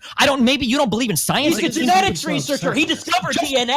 He's talking about a genetic claim. So do you think that every single person that studies DNA knows everything about DNA? Is that all just like that's what I believe. Because there was one chapter. I believe everybody knows everything. Because there was one chapter in your 6th grade biology book. You think that every single person that has ever studied DNA. Yeah, correct. Yeah, okay. I think all that. Okay, that's cool. All right, no, that's awesome. So maybe I can educate you or some of your audience here. Yeah, so intelligence research in and of itself is a massive fucking field that spans several disciplines between psychology, between biology, between so many different fucking things that are involved in this, okay? And the people that debate this are also multidisciplinary people that have spent their fucking lives researching this. The fact that you have discovered the double helix or the fact that you've made important contributions to certain types of DNA research doesn't give you the authority all of a sudden to speak on things related to intelligence. I never said that. Okay, so then answer this question. Hold on. Answer this question. Okay. Let me hear you. Let me ask you a question over here. If you didn't say that, then why are you surprised when somebody that is held as an esteemed researcher or scientist starts making incredibly irresponsible statements outside of his field of expertise? Why are you surprised when the scientific community would disavow him?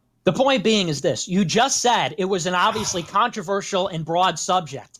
He offered a view which is heterodox about that subject, and even in spite, and the point was to illustrate that he is not a political operative. He did not march at Charlottesville. He was not the leader of the KKK. This was somebody who was apolitical, a scientist, and he could not, again, offer a contrary opinion on a controversial scientific genetic matter without being completely wiped out. And again, it's not like he wrote a book about it. It's not like he wrote a book about here's why these people are inferior. It's not like he delivered a lecture about it.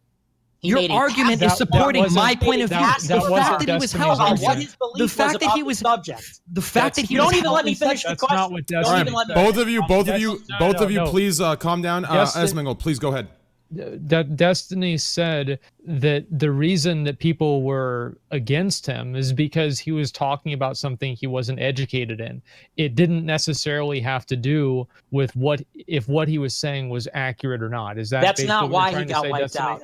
That's not why I get. Noam Chomsky talks about politics. Noam Chomsky's a linguist. Does anybody say you can't have a job in a university because you talked about politics? I'm just saying. There's an entirely different concept here. Noam Chomsky's written many books and conducted a fuckload of political research, and has also taught politics at the PhD level to hundreds of, if not thousands of fucking students. So it's a little different. DNA doesn't mean you know anything about fucking intelligence. And just because Noam Chomsky wrote a book about politics doesn't mean he knows about politics. Yeah, because he's a fucking linguist, Destiny, by your standards.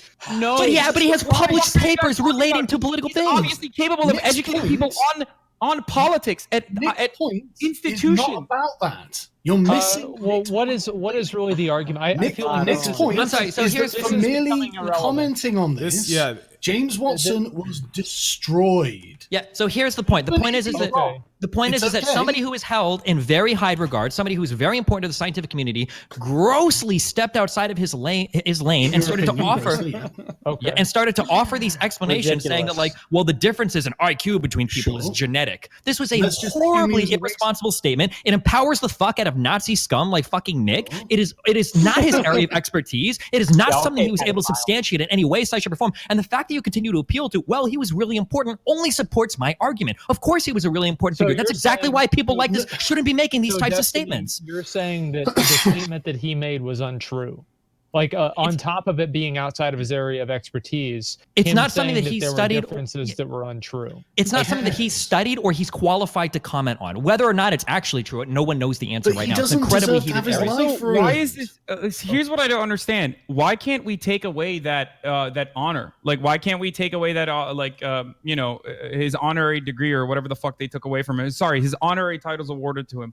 Like, that's not, no, you don't understand the scope of what we're talking about. Yeah. He What can't did get he a do? job anywhere. He had to sell his Nobel Prize. He's Ruined. universally ostracized in the academic I'm community. so sorry that people, Yeah, by we know and you large, don't have a care. negative opinion of people My who are God. talking out of their asses when it You comes don't to racist understand. things, You're especially when it's a simply person in a missing the position of point. authority You are who's simply using that missing the position of point. authority in a dangerously irresponsible manner. You're I missing the apologize, point. but You're freedom of completely speech missing does the not point. protect you from the freedom of consequences. I mean, there's no So such if thing. it There's no happens such to thing be as tomorrow, You're Hasan, completely like, missing the okay, point on this. You're if it complete- happens to the you point. tomorrow, The problem here is that Nick wants that person not to get any sort of. Nick wants that person not to get fucking banished from society, not to even get criticized. That's the issue. He can get criticized. He can get criticized. Okay. But All right. Are you look, if I didn't Are you like- going wait, to be wait, the person if who's I don't like- now? if I go and you watch wanna the be the Avengers at person the end of the month who's and I now don't like it, allowing- should I be banished from society for voicing an or rather an unpopular or controversial opinion? Because that's what I you're think that saying. that's The It's point not. is It's to not simply a controversial opinion, and the let's fact be that you real. keep conflating it, or the fact that you keep making it seem as though it's like you keep minimizing the impact of saying something like there are genetic differences between intelligence and IQ, a thing that is the justification for the reason why all of these like unfounded fucking scientific things that we threw away, like phrenology and shit, and all the race realism that's now making a comeback with all the white nationalism that we see. The reason why it's not just a simple difference in opinion is because it is damaging, and it literally fucking justifies the ethnostaters and the violent ethnostaters who want to take action on top of Wow. No, it doesn't. It does not justify anything. Well, Why is- people, why is no, Nick using No, it? Hasan, it only justifies Well, what they think if you agree with the premises they set up. Okay? Well, yeah, I mean, don't I agree don't with think- those premises. Surely you don't either, right? So look, right, let's not talk about IQ. Let's talk about height, right? Different groups of people have different average heights. This is probably genetic. That's probably just the way things are, right? But that doesn't make them any less human. It doesn't Holy mean shit, they is Sargon going full race less realist human here? rights. I think so. Doesn't it does you can sit in denial of whatever this things say, and I don't even know why these things are like that, right? But there is no doubt that there are differences between groups of humans in various different factors. But That doesn't is in matter. doubt. That is a highly contentious point, That's a Sargon. fucking stupid thing to say, Destiny. No, that's That not. is There a are over really dumb 200. thing to say. No. Just because there are some traits that may or may not be factored related to your fucking genetics doesn't mean that we can say something like intelligence, which is a highly polygenetic I'm not trait. talking about It's something that can intelligence, be. I'm talking about height. Okay, if you want to talk about height, nobody's going to disagree with you. But this is called a Martin Bailey, right? You've just conceded the whole point. You've Thank just you. conceded the whole point. So wait, okay, so if somebody So were to make the that's- argument, some people could have two hearts and some people could have one heart, and I go, well, what do you mean? You're like, well, some people are taller and some people are shorter. Does that mean I concede that fucking point? Of course not. This is a fucking Yeah, basic you pitch. conceded the Just because point. there You might be conceded the variances in point. height between two different You groups, why conceded isn't the this point. settled? You guys, dude, honestly, you guys should go fucking publish articles in Nature right now because this is such a heated debate in the It fucking really research is that. community. You guys I'm can solve it right sure- now. no. Like, LOL, you guys think that some differences in IQ isn't genetic? Well, just look, some groups of people are taller than others. Oh, I've solved the whole fucking issue. If only science were that fucking easy. If only science were that fucking easy. Holy shit. Why do we waste so much No, time relax, educating people? relax, We've got Destiny, 22-year-old just fucking Nazis on relax, fucking YouTube relax. over here that are Okay. educating everybody on how intelligence research Why, works. why Oh, are you okay. getting so upset about this? Right? Look at Okay, this. Look at this. Let's go ahead. Let's dial this back for a minute. So I much think for the Sargon's time. argument was that because there are differences like height that are naturally observable that vary between different groups of people based off of their ethnicity, then the assumption would be there could also be other differences besides that. Is that But what you're the saying, point, Sargon? The point is, I mean, sure, and undoubtedly, what you're I saying. think it would be, Okay. I think it would be against the theory of evolution if groups of people who had evolved in different situations didn't have physical differences. I think that would be an impossibility. But the point is, it doesn't matter because, I mean, for example, we don't kick people out of our society for being low IQ. We don't kick people out of society for being high IQ or anything. We don't do anything on the axis of IQ. But It I doesn't think that matter. I know what you're saying, okay, and I can see that line of logic. But I think that you can also very easily concede that if you have some sort of like scientific theory that shows that certain races are dumber than others, that's going to obviously influence the way that people are going to treat and legislate against those different races. I mean, Well, I don't think we should have any kind of racial legislation. well, that's the problem that I think. That Destiny and Hasan have with these types of conversations is that they could lead to that legislation. I don't agree. I think that I think the only people doing racial legislation at the moment are the left. And they seem to want to adjust the balances. And the thing is, right, it's not even that we, I mean, like the numbers are what the numbers are. Why can you explain that? Well, I'm stupid. You guys know this. I'm not a very smart guy. Can you explain what you meant when you said the only people doing racial legislation are on the left?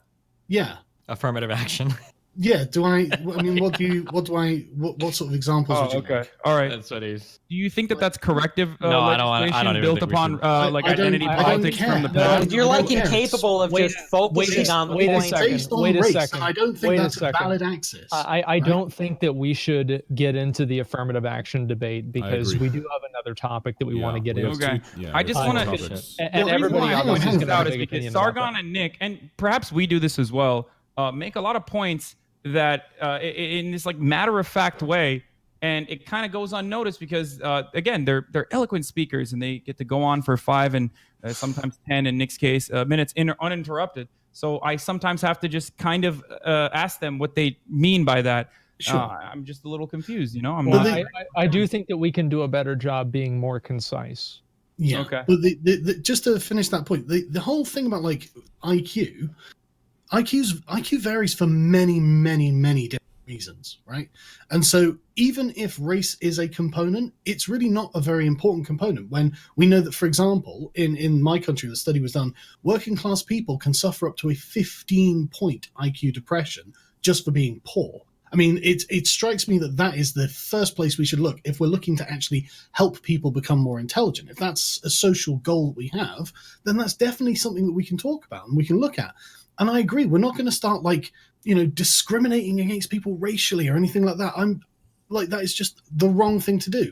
But destroying someone's life for pointing out that these things are true or false or whatever, that's wrong, man. Procedurally, that is just wrong. We shouldn't be destroying anyone's lives for opinions they hold. I think that there are two different arguments being made here, right? And I think Destiny, there's the argument that his life should or should not be destroyed because he spoke out of his area of expertise, and also his life should or shouldn't be destroyed because he spoke about something that could be dangerous to society as a whole.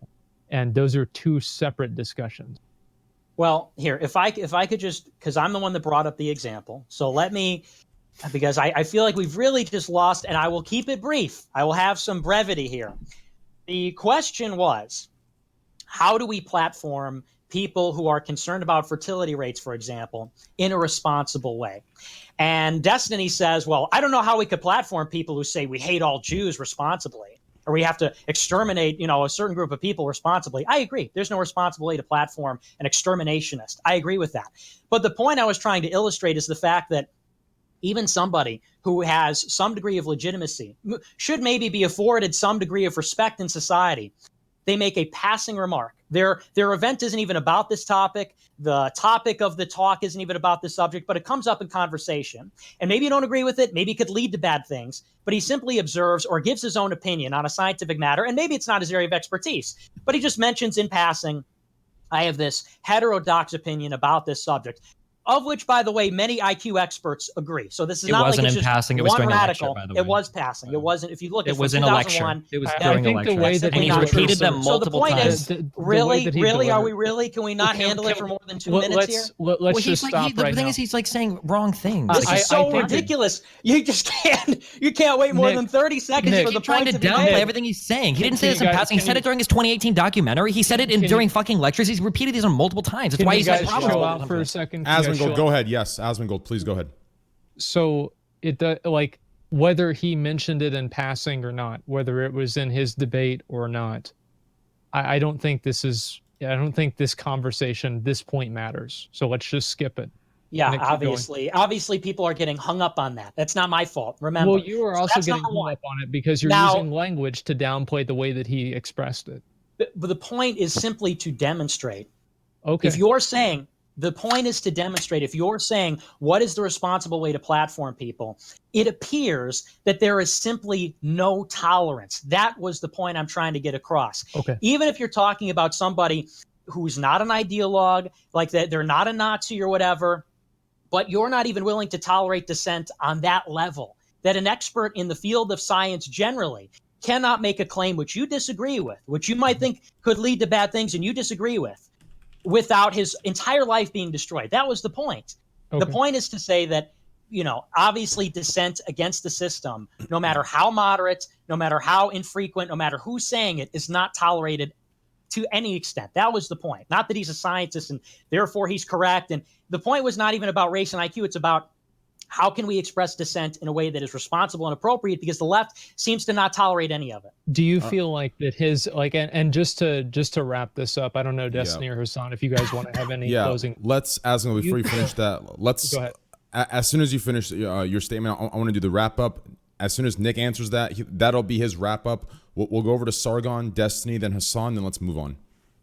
Okay. Yeah, that's what I meant to say. The guy whose life got destroyed, was it me? By the way, he stole that Nobel Prize for like $5 million. So also, he already agreed to appear in a documentary in like fucking 2018 already, like related to stuff like this. And he repeated the same views that he had that he first got in trouble for in that documentary. Do you think that, Nick, do you think that in any way it was irresponsible for him to express that while it's not necessarily his his area of expertise? I think that's absurd. No, I think people give their unsolicited opinions on areas that are not their expertise all the time. What are we all doing here? What are we all doing here if that's such a crime? Don't you know? I don't think that's entirely true, because don't you feel like he has a responsibility as being somebody who is a scientist and whose opinion will by default be taken more seriously, to take a larger amount of caution whenever he's saying things like this that could be interpreted in a way? And I don't think you can necessarily treat the person who, even as you said, discovered DNA as just an average person who's talking about something that they don't know about, especially when it's so close to what he's actually so well known for.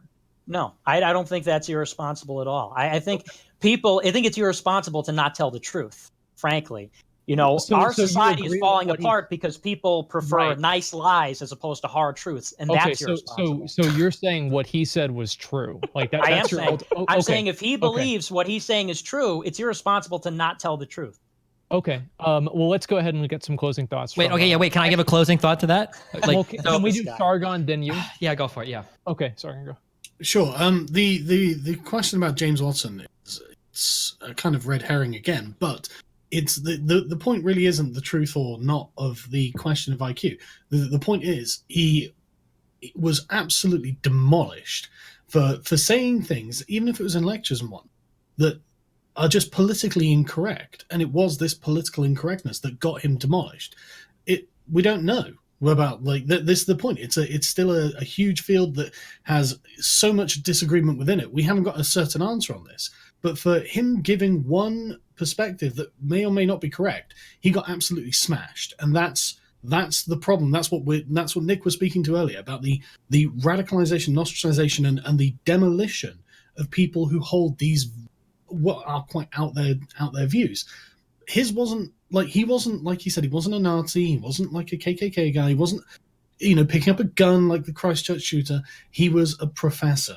And so now we're at the point where we have to find a way of finding these lunatics and kind of rehabilitating them. And I agree that people who want genocide, obviously not them. They can just be like in the chat when they're watching or something and going, yeah, gas everyone or whatever it is. But get the people who are not advocating for that and ask them, okay, what is the concern that you have and what truth do you think you have? And then we can analyze it and see if it's correct. And then if there's something true about it, then the onus is on us to take that into consideration, like the birth rates in Denmark and whatnot. That is a true thing, and we should consider it. But the thing is, as soon as we start doing that, then it kind of undermines the foundations of a lot of leftist ideology. I mean, like Hasan earlier said, well, we'll just bring in people from elsewhere and they'll become like us. It's like, okay, but that's not happening in Britain in many parts. And it's not because they can't, but because they're not incentivized to be so because of the sheer number of people who have come in. And that's really the problem. It's the number rather than the like where they've come from. Okay. And that's the true thing that I think needs to be spoken. Yeah, I do remember that statement. Yeah, Hasan. Well, actually, you know what? Let's not even get into that.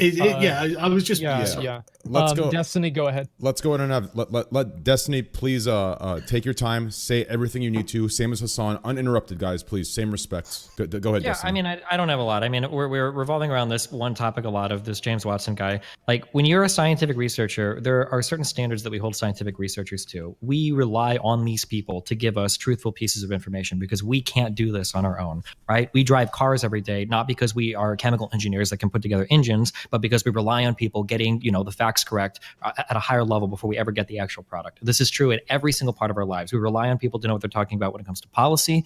We rely on people knowing what they're talking about when it comes to engineering, when it comes to scientific theory, when it comes to physics, right? When our microprocessors are put together. These people are held to like a higher level of responsibility when it comes to public discourse because we look up to them so much. So when you get somebody that is an esteemed professor or has done research or has stolen research or has done something in order to publish a finding that we consider very important, then it is absolutely critical that this person realizes that every statement they give is going to be extremely scrutinized and held to a very high standard. You absolutely have a responsibility, not only to public discourse, but maybe even to humankind as a whole, or at the very least to your own scientific community, to make sure that you are not irresponsibly disseminating horrible information that you have no right to talk about in a public forum. It's just absolutely horrible to do it. And I hope that, I know that most scientists, because most of them disavowed Watson when he did it, understand this incredibly important concept that is like the underpinning to how scientific people or communities function, at least in this planet. So you think he should have a higher, I guess, like expectation of like his? Yeah, absolutely. It's like it's a cornerstone to like scientific discourse. Okay. Where we exist now. It's not like they killed the guy; they took away the honors. Like, this is the thing I don't understand. Like, if you're an institution that wants to maintain its integrity and you take away the honors from this dude that you had honored originally for going around and damaging that institution, then yeah, that's completely understandable thing to do. Can I come back at that just for a minute? I do feel like also that is a little bit counter to what you were saying about like the whole like being able to, support yourself and everything. I think like a very core tenet of socialism is being able to support yourself and speak out and not have to worry about that kind of stuff as much. And whenever this person like removing his honors, I think is absolutely downplaying what actually happened, apparently, is that he's unable to find a job, which Destiny says is untrue. But let's assume that it is true.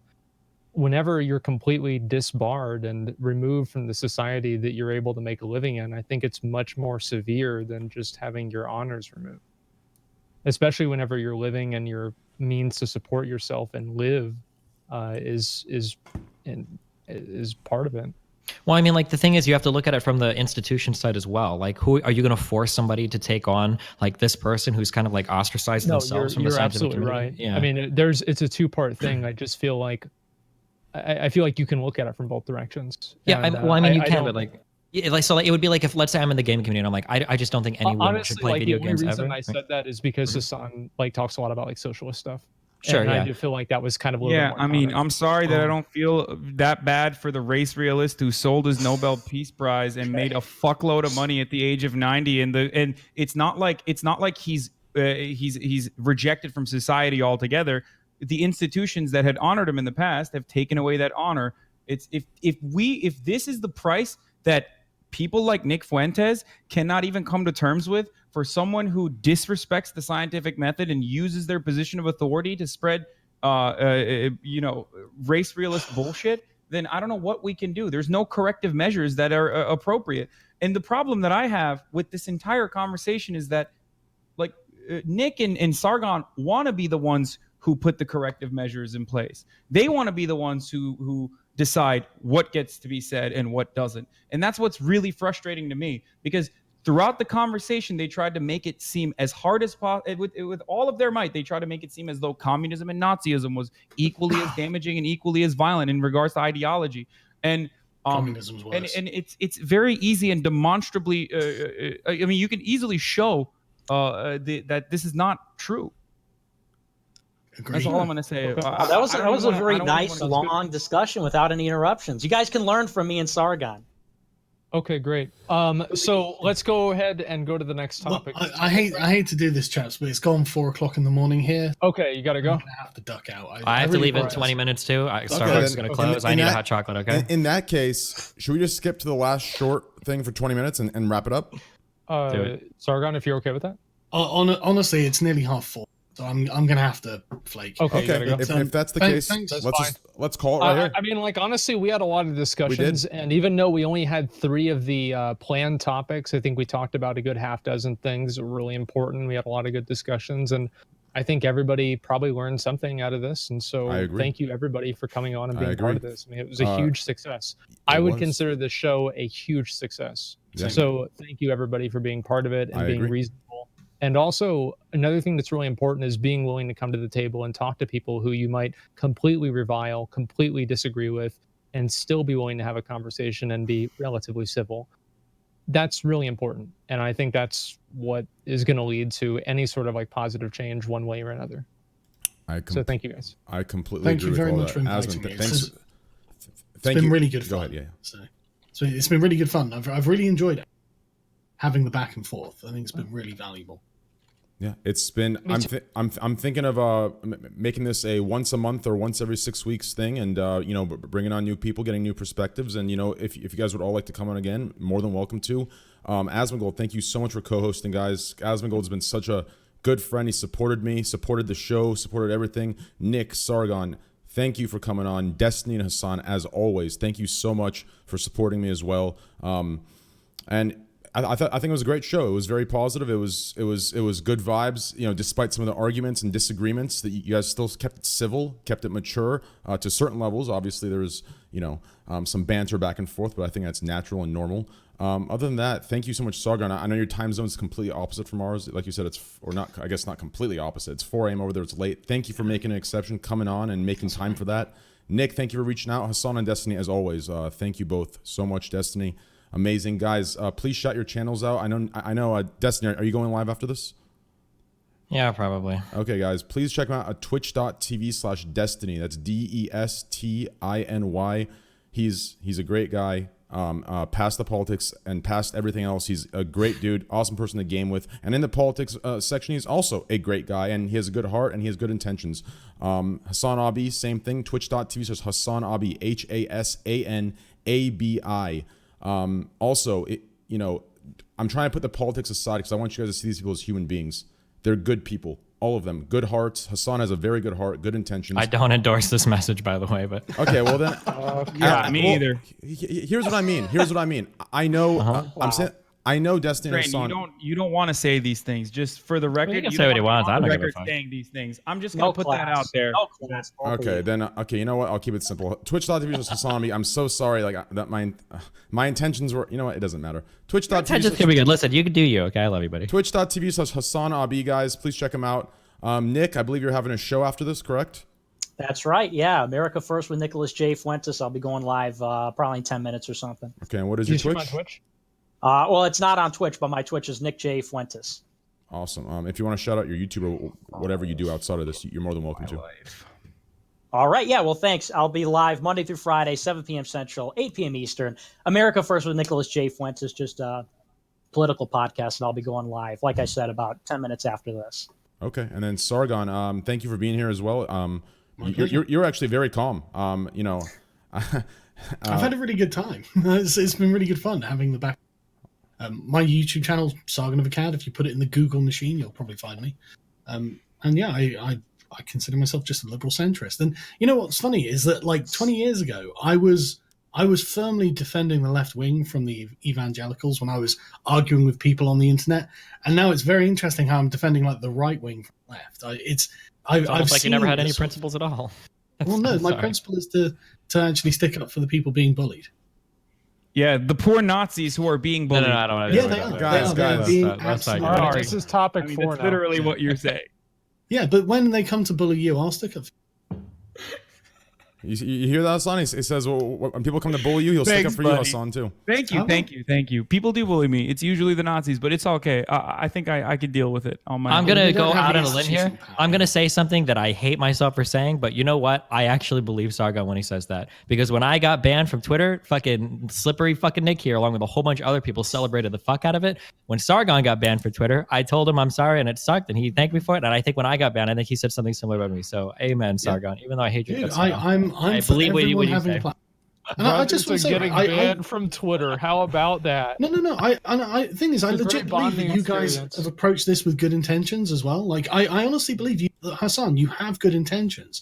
I just think that you're falling into a worldview that is, honestly, kind of destructive. And Destiny, Destiny's one of the best debaters I've ever seen. He's unironically one of just the best debaters in format, if nothing else. So, it's been a real pleasure to be in, like, good company. Honestly, it really has. But, right, so I'm gonna shoot off, but thank you again for everything. Yeah, thank you guys so much. Have a great night. Asmongold, once again, thank you so much for co-hosting. I'll see you next time, hopefully on the show as well. Twitch.tv/Asmongold, Twitter.com/Asmongold, correct? That's it. Awesome. All right, thank you guys. Have a great night. I'll see you guys later. Thank you guys. Bye.